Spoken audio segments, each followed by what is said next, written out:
First World War. It starts with literally horses and carriages and ends with tanks. So it's the moment where modern war, you could argue, begins. From the very beginning, I felt this movie should be told in real time. Every step of the journey, breathing every breath with these men, felt integral. And there is no better way to telling the story than with one continuous shot. 3, 2, 1, go, go!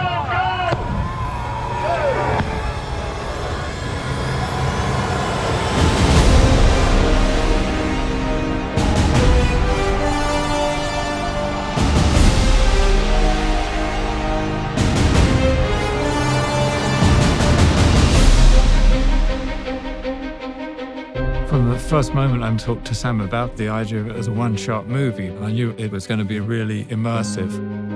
It's meant to make you feel that you are in the trenches with these characters.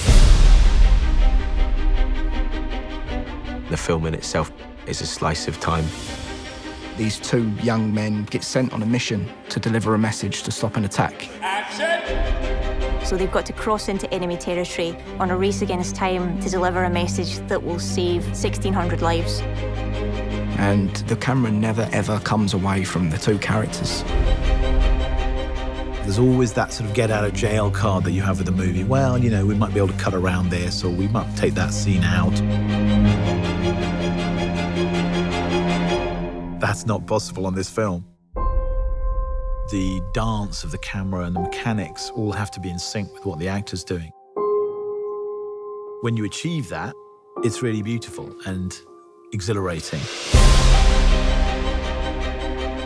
Sometimes you have a camera being carried by an operator, hooked onto a wire, and the wire carries it across more land, and it's unhooked again. That operator runs with it, then steps onto a small Jeep, which carries him another 400 yards, and he steps off it again and goes round a corner.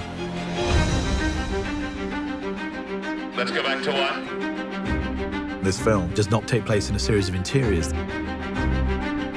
This is endless exteriors. No location ever repeats, so you're constantly moving through landscapes.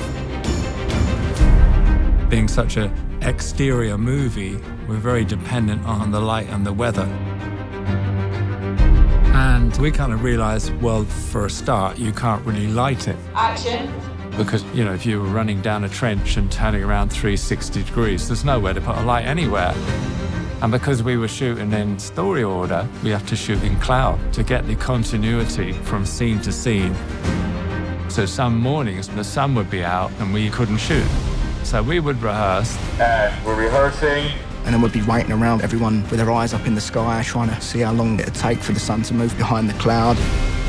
And as soon as it comes over, you've got this 5-minute window. Everyone would be like, come on, go, go, go. Go, go, go! So you are also in the lap of the gods. It's like a piece of theatre every take. Once it starts, it can't stop. If something goes wrong, you just have to keep going.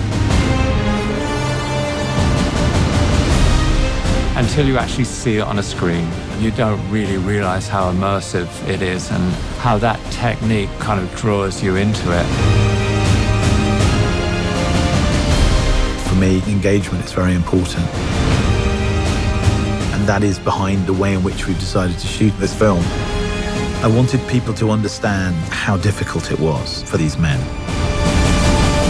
And the nature of that is behind everything.